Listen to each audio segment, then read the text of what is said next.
The ACC is the best basketball conference in the country as far as I'm concerned, and I watched a couple of games last night, and they were incredible.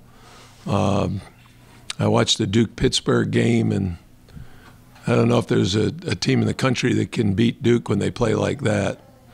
And Clemson has a big game tonight.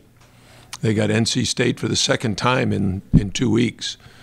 So be anxious to see, how that game plays out. Now, when you watch a Duke play or when you watch Clemson play, can you watch it as a fan, or are you always breaking stuff down, or can you enjoy it? Well, I enjoy the quality of the basketball, and I have a TV function that allows me to pause and replay.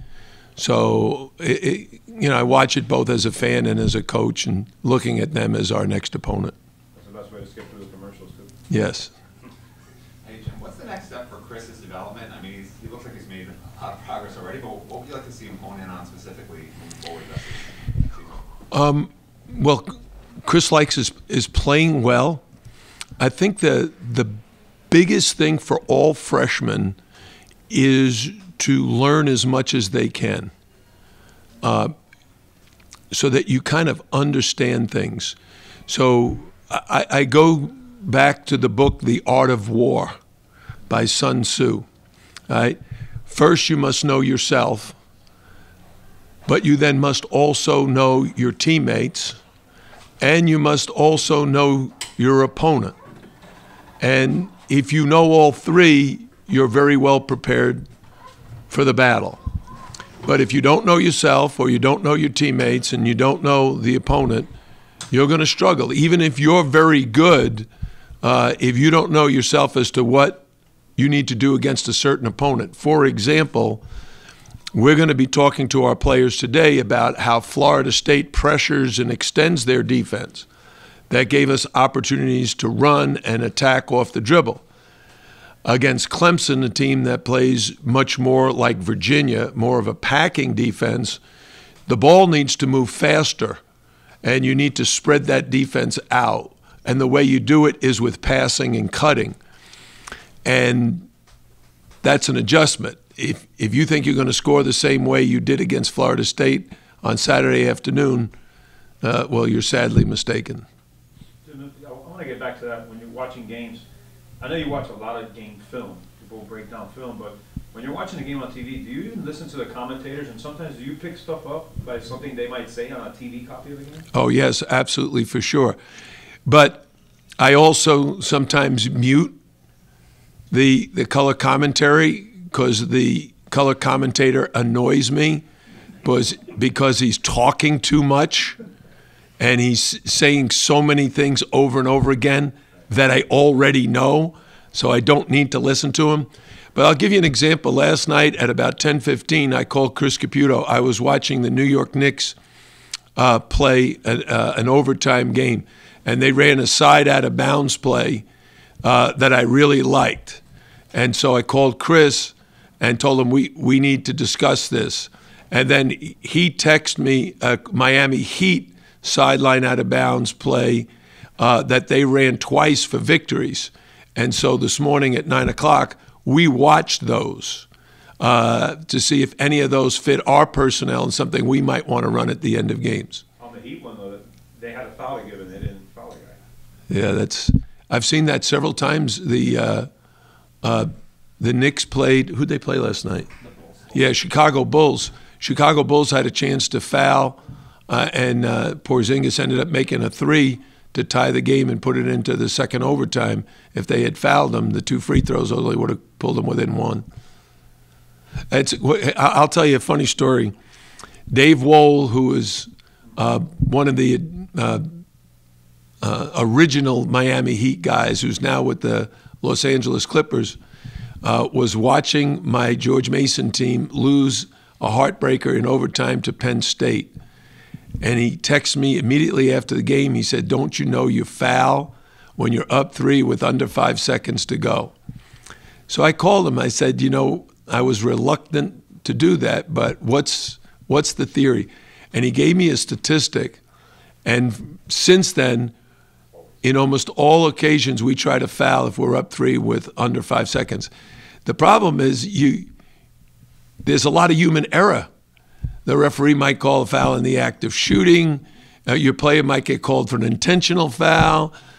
You might foul too soon, and then they're fouling you, and now it becomes a free throw contest. So all I would say is, yes, we watch a lot of video, and we try to steal very honestly from everybody. Hey, Jim, I was curious, this might be hard to answer, but I was wondering if there's maybe a player who's on the verge of breaking out based on what you've seen, like someone who's performing really well in practice, maybe underperforming compared to that in the games. Is there anyone that you sort of see maybe being almost ready to take that next jump and become a much bigger contributor at this point? That might be tough to answer, but I figured I'd take a shot. What my answer to that would be, we'd like for our bench to really make substantial contributions at both ends. We'd like for Lonnie Walker to rebound more. We'd like for Abuka Zundu to give us a little more scoring and rebounding. We'd like for Chris Likes to maybe help other guys to score, like he does. I mean, it's not like he's not doing that. It's just you think he can do it at a very high level. The other day, he had a sensational pass to Abuka Zundu for a dunk. At Georgia Tech, he had 5 assists at halftime. But he's also such a capable scorer. It's the balance. Do I pass or do I shoot? And, we need the bench to play really well. Now we got DJ Vasiljevic coming in off the bench. And I thought he was, even though he did not have a great shooting game, he was a +10 and ± in his 27 minutes. So we only won by 6. So he was out there during critical times.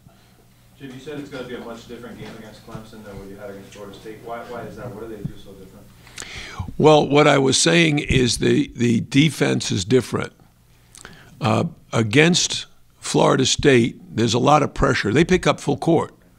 They're trapping you at times. They're extending their defense. Brad Brownell and I have coached against each other so many times. I know he's going to play a packing man-to-man, except on a specific guy he might deny.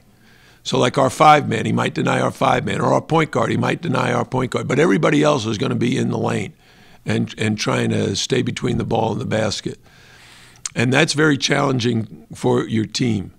If anybody was watching the Notre Dame Georgia Tech game last night, Notre Dame, who's just a terrific offensive team, faced a Georgia Tech team like we did that plays a zone that you don't see very often, and a very low-scoring game. Whereas Notre Dame normally scores like 80. Last night they got like 54. Clemson, it got more attention recently, but did you see early signs that this Clemson team would?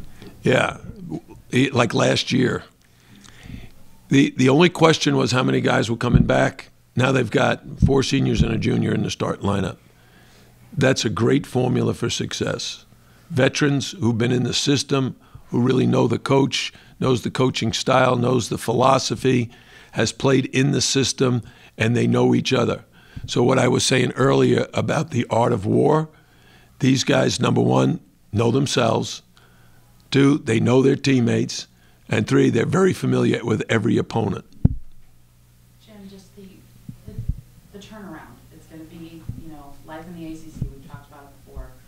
Saturday, then Monday. I mean, is that something Chris and Lonnie just have to experience, or is there anything you can even try to do to prepare them for just what that's going to be like, 2 top 20 teams in the span of 48 hours? One of the reasons why I think we've enjoyed some success is good preparation, of really preparing our players mentally and physically. Sometimes preparation physically is rest. Sometimes mental preparation is video.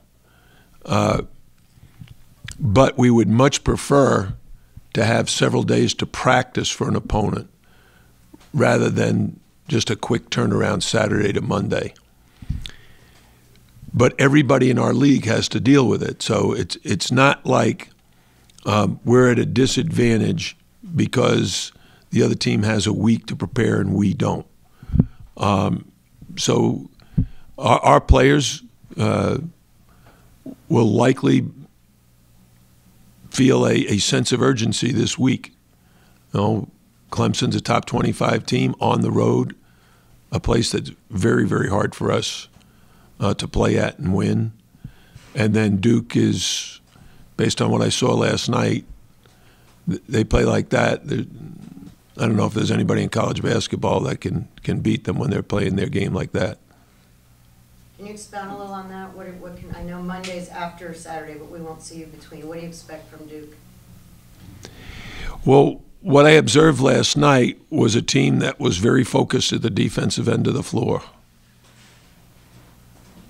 You know, it's much easier to play offense when you've either turned the other opponent over or you've gotten a defensive rebound. It's far more difficult if the opponent is scoring on a regular basis. And their defense last night was tremendous pressure on the ball, tremendous pressure on passing lanes, and forcing, I think they forced 4 turnovers on the first 5 possessions, and they led 10-0.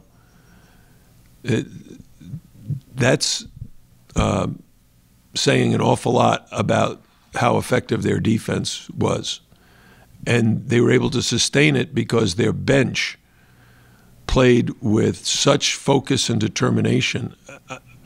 I thought, you know, when you lose a couple of guys to injuries, you need the next man up to step up and play well, and they did. David Robinson's son played terrific. Kid White was tremendous at both ends. Offensive rebounding, defending, you know, screening, everything you'd ask a guy to do. So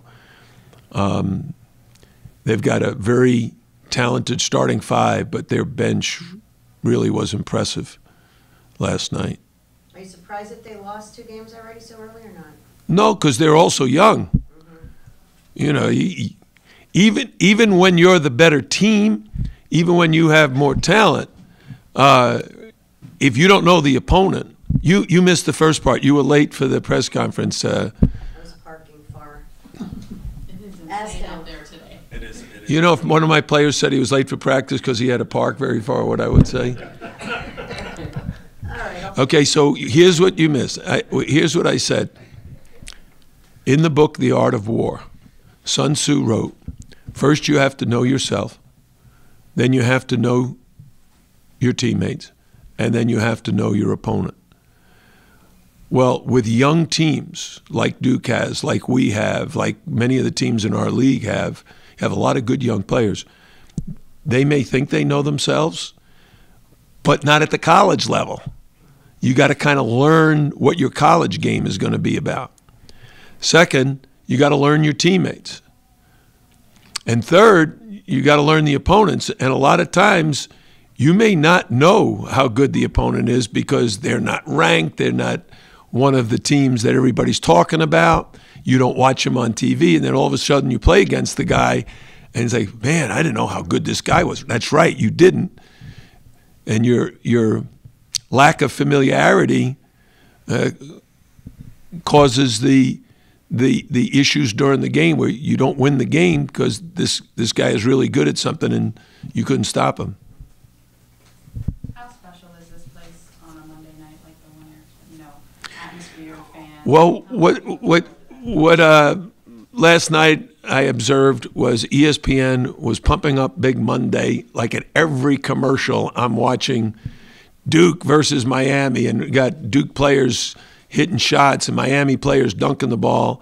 And then Kansas, West Virginia, with West Virginia's like number 2 in the country right now, and Kansas has won the Big 12 like 14 straight years. So this Monday, I think, is a huge night for college basketball. I think our local fans have really gotten into Miami basketball. They follow the Hurricanes very closely. We should have a great crowd, and it should be an electric atmosphere. Getting back to Chris, you mentioned the bench. Do you see him working, just playing that, continuing in that role coming up the bench, or could he? Oh, I don't know. I mean, I coach one day at a time, not even one game at a time. I coach one day at a time. And what I see in practice, we make our adjustments for the next day or the next game. What I see in the game, we might, as my coaching staff and I talk at halftime, we might start an entirely different lineup in the second half, like we did the other night. Chris Likes and DJ Vasiljevic came in off the bench in the first half. They started in the second half. It's just who's playing well at the time, and it might be based on how the opponent's defense. Like when we see zone, I think three-point shooting. So we're going to get our best three-point shooters out on the court. How's Lonnie been at practice? Oh, really good. Really good. That's why he's in the starting lineup.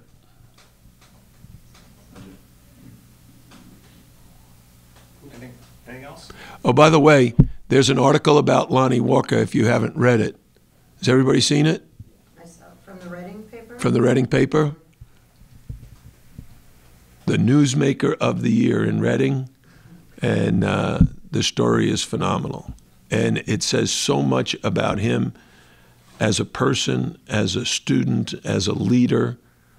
We're very, very proud of him, and very happy that that article was written about him as the total human being that he is, not just about his prowess in basketball.